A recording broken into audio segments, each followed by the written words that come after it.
Hello,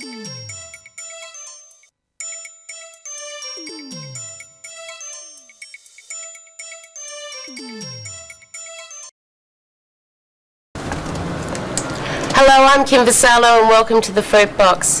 The aim of this show is to inform, entertain and hopefully answer a few questions by some so-called experts. Today on the show we would like to welcome... What's so funny? Vic is an expert. So-called experts. So-called experts, Anyway. yes, sorry. Today on the show we would like to welcome Vic Perry, President of Bent TV and Health Educator at the Gay Men's Health Clinic and Victorian AIDS Council.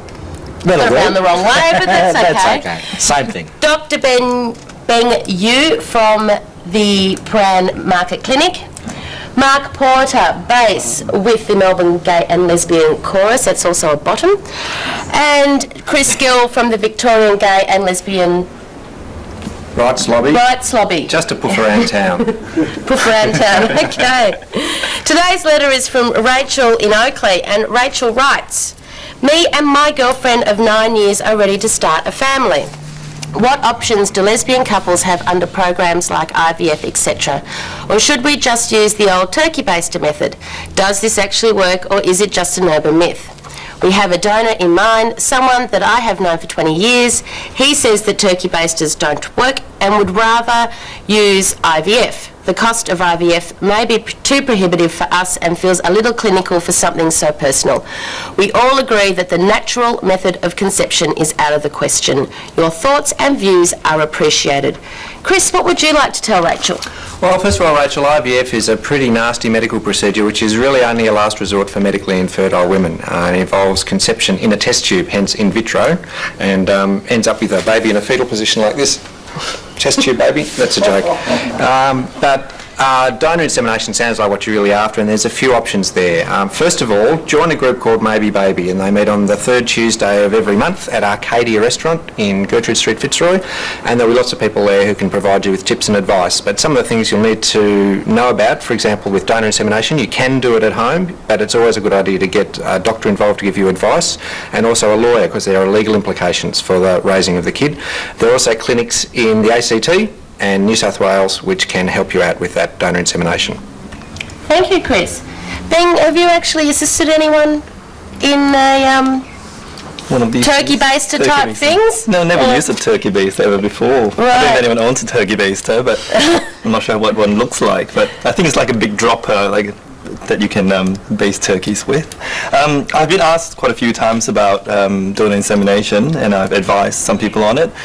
Turkey basters do work, but you can use syringes and stuff which are much more sterile and much better for this procedure. Other things to think of for couples like that are, making sure they get health checks, both the men and the women, and getting tested for infectious diseases and communicable diseases, and also just pregnancy checks. And women should be checked for all sorts of things like vaccinations and stuff before they get pregnant. So it's worthwhile getting to a clinic that is familiar with this to get some advice. It can be useful. Great. Mark, would you have anything to tell Rachel, being a father of... Yes, well, I conceived naturally and gave birth naturally. I know you couldn't tell by these hips, but and I'm not really familiar with a turkey baster. My mother used to use the paintbrush to baste things with, so I'm just a little boggled at the moment. I haven't really got anything to add, but what these guys have said, legal aspects and health issues, very important. Choose a father who's musical. And Vic?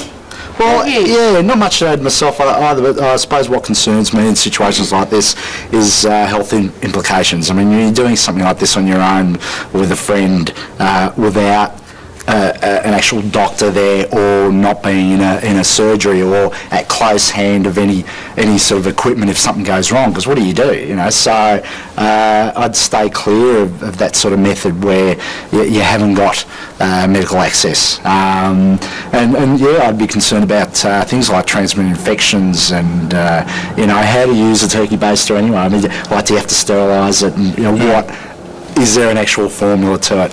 I'd be very careful. I'd just sort of do the right thing. And I mean, it's difficult too, I suppose, because if we haven't got proper legislation to deal with this sort of stuff, it makes it difficult if you have a desire to have a baby. But I'd just do it. I'd be very careful about the whole situation. Yeah.